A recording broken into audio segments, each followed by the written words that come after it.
Assalamualaikum warahmatullahi wabarakatuh. Nama saya Bagas Gulam Maulana dari kelas 12 IPA 3, absen 10. Jadi pada kesempatan kali ini saya akan membahas nomor atom dan konfigurasi elektron pada periode transisi keempat. Jadi awalnya kita akan membahas pengertian nomor atom dan konfigurasi elektron.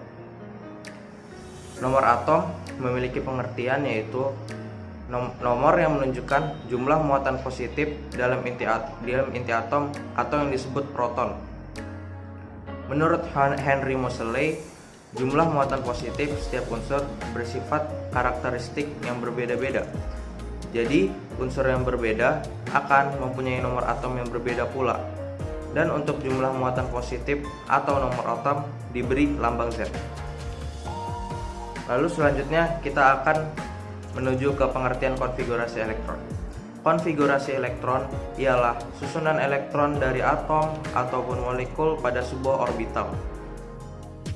Asas Aufbau, elektron menempati orbital-orbital dimulai dari tingkat energi yang terendah yaitu 1s, 2s, 2p, dan seterusnya.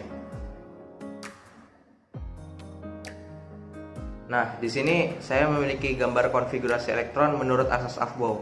Bisa dilihat dari dimulainya 1s, 2s, 2p, 3s, 3p, 3d, 4s, 4p, 4d, 4f, 5s, 5p, 5d, 5f, dan seterusnya dan seterusnya.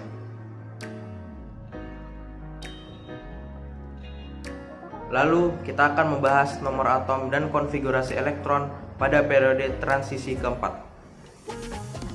Yang pertama ada unsur skandium.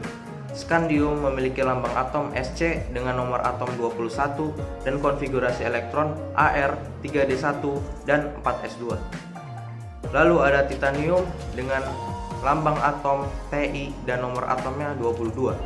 Konfigurasi elektronnya ialah Ar, 3d2 dan 4s2. Lalu ada vanadium. Vanadium memiliki lambang atom V dengan nomor atom 23 yang memiliki konfigurasi elektron Ar, 3d3 dan 4s2. Lalu ada kromium. Kromium memiliki lambang atom Cr dengan nomor atom 24 dengan konfigurasi elektron Ar, 3d5 dan 4s1. Lalu ada mangan. Mangan memiliki lambang atom Mn dengan nomor atom 25 dengan konfigurasi elektron Ar, 3d5 dan 4s2. Lalu ada besi.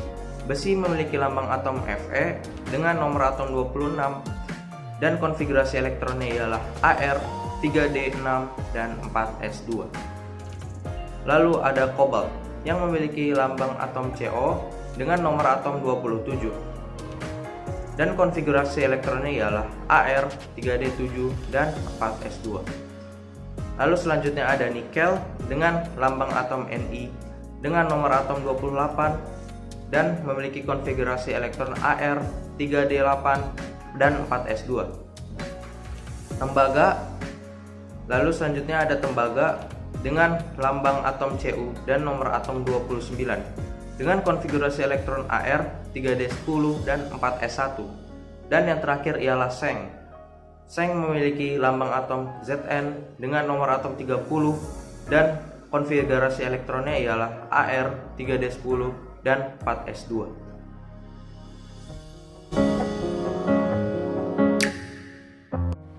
Nama saya Bintang Marsi Marakasuno, absen 11. Nah, giliran aku mau jelasin sifat keperiodikan unsur transisi periode keempat. Nah, apa sih sifat keperiodikan itu? Sifat keperiodikan itu adalah sifat yang berkaitan dengan posisi unsur di tabel periodik. Nah, yang pertama adalah jari-jari logam atau jari-jari atom.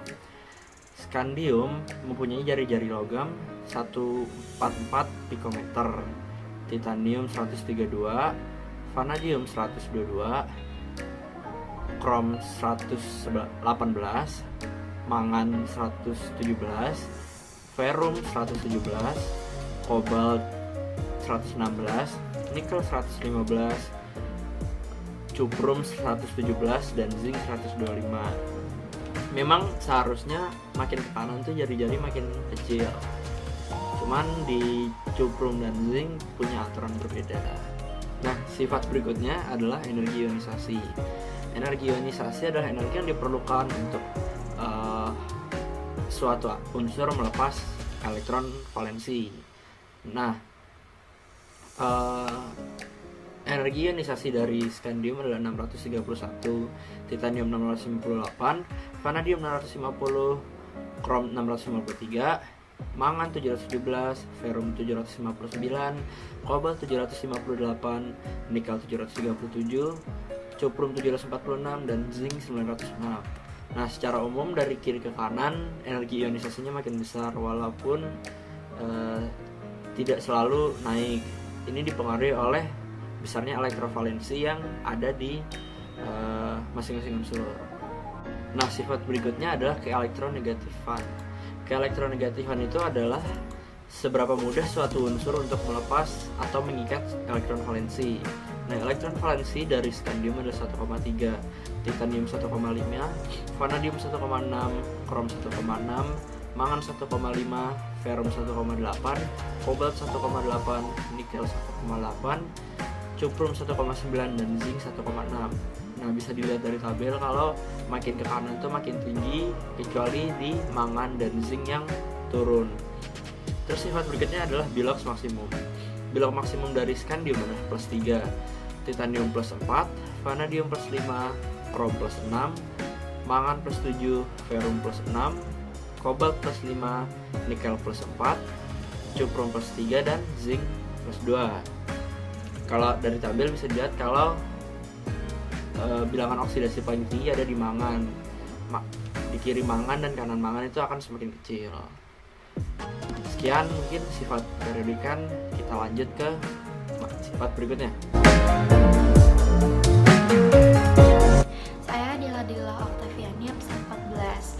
Jadi kali ini saya akan menjelaskan tentang sifat kimia dari unsur logam transisi periode keempat.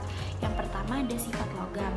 Jadi di sini semua unsur transisi merupakan logam dengan bentuk struktur kubus berpusat muka, struktur heksagonal terjejal, dan kubus berpusat badan.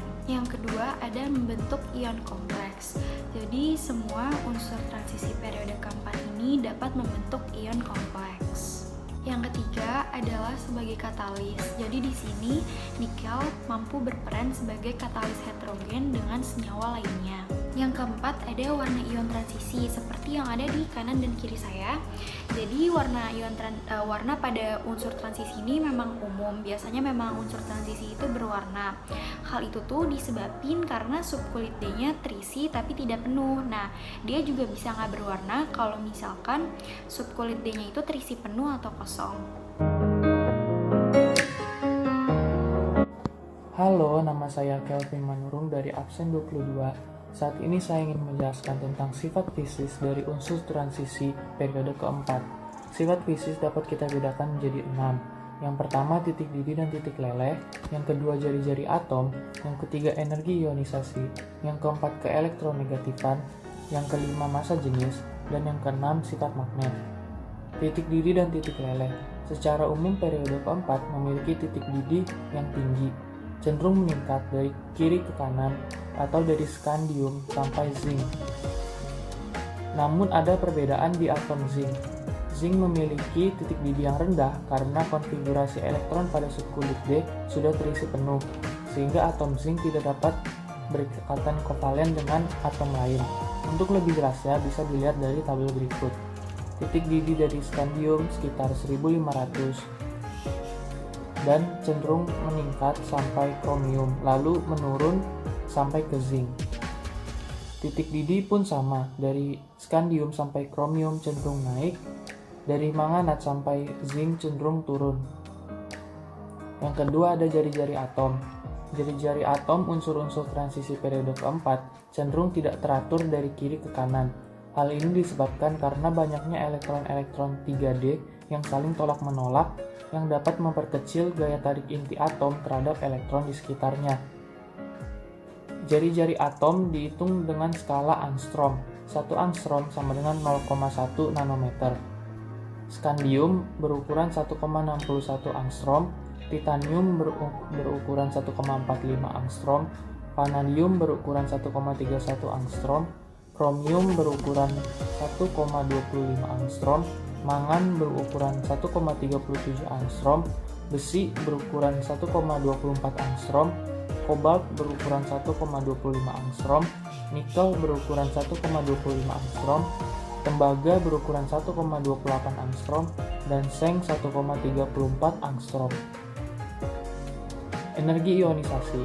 Energi ionisasi unsur periode keempat cenderung naik dari skandium sampai seng.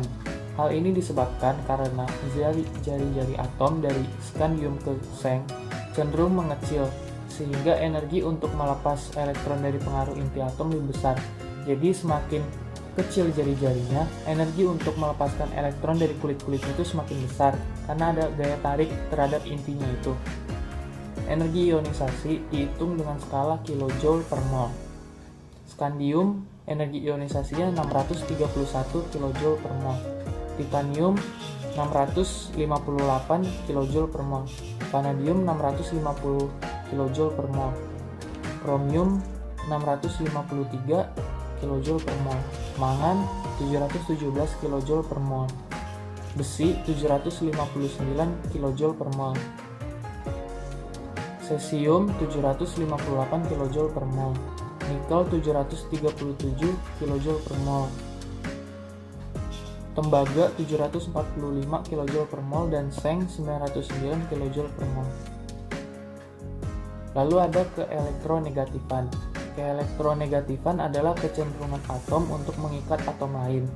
Unsur periode keempat memiliki keelektronegatifan yang cenderung meningkat dari skandium sampai ke Zn. Keelektronegatifan skandium yaitu 1,3, titanium 1,5, vanadium 1,6, kromium 1,6, mangan 1,5, besi 1,8, kobalt 1,8, nikel 1,8, cuprum 1,9, dan seng 1,6. Massa jenis atau kerapatan adalah perbandingan massa atom dengan volumenya, diukur dengan skala gram per cm kubik. Massa jenis skandium yaitu 2,99 gram per cm kubik, titanium 4,51 gram per cm kubik, vanadium 6,1 gram per cm kubik, kromium 7,27 gram per cm kubik, manganat 7,3 gram per cm kubik, ferum 7,86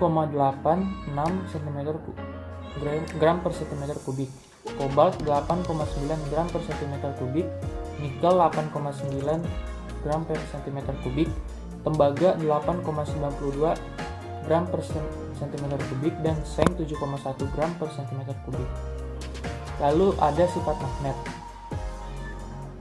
Skandium, titanium, vanadium, kromium, mangat, besi, kobalt, nikel, tembaga bersifat paramagnetik, yaitu dapat ditarik oleh magnet bumi, dan diamagnetik itu dimiliki oleh seng saja karena seng tidak dapat ditarik magnet. Sekian penjelasan dari saya. Mohon maaf atas segala kekurangannya. Terima kasih. Perkenalkan, nama saya Marit Sarafa, absen 24. Pada kesempatan kali ini saya akan menjelaskan kegunaan unsur-unsur transisi periode keempat. Unsur yang pertama adalah skandium. Nah, paduan skandium ini digunakan sebagai kerangka pesawat dan peralatan olahraga seperti kerangka sepeda karena sifatnya ringan dan tahan korosi. Nah, salah satu senyawanya itu adalah Sc2O3 atau skandium oksida yang digunakan sebagai komponen lampu berintensitas tinggi. Unsur yang kedua adalah titanium. Paduan titanium ini memiliki karakteristik ringan, tahan korosi, dan mampu menahan suhu ekstrim, sehingga digunakan sebagai bahan rudal kapal laut dan pesawat luar angkasa. Salah satu senyawanya itu adalah TiO2 atau titanium dioksida yang digunakan sebagai pigmen cat warna putih. Yang ketiga adalah vanadium. Vanadium ini digunakan sebagai bahan pembuatan reaktor nuklir karena logam ini memiliki kemampuan penyerapan neutron yang rendah. Lalu salah satu senyawanya adalah V2O5 yang digunakan sebagai katalis dalam pembuatan asam sulfat.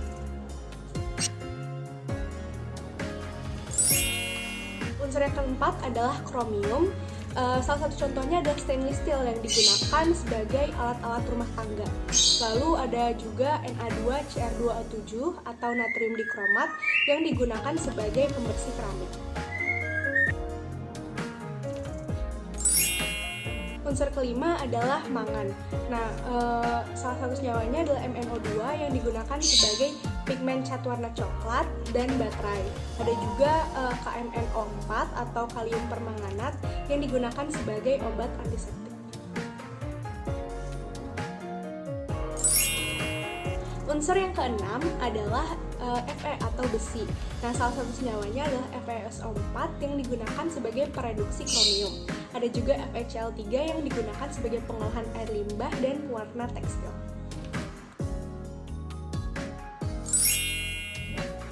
Unsur yang ketujuh adalah kobalt atau Co. Nah, kobalt ini digunakan sebagai bahan pembuatan mesin turbin pesawat dan tinta rahasia. Nah, kobalt ini juga memiliki sifat kemagnetan yang kuat sehingga digunakan sebagai bahan pembuatan magnet. Unsur yang ke-8 adalah nikel. Nah, nikel ini digunakan sebagai bahan pembuatan peralatan dapur dan katalis dalam pembuatan margarin. Unsur yang ke-9 adalah tembaga atau Cu. Nah, tembaga ini memiliki karakteristik penghantar listrik yang baik sehingga digunakan sebagai bahan pembuatan alat-alat listrik. Unsur yang ke-10 adalah seng atau Zn yang digunakan sebagai bahan pembuatan atap seng dan alat-alat listrik.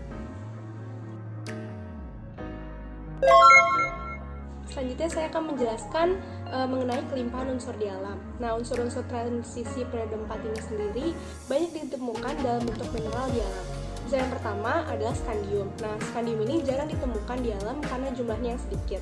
Lalu unsur yang kedua ada titanium. Mineral di alamnya ada rutil dan ilmenit.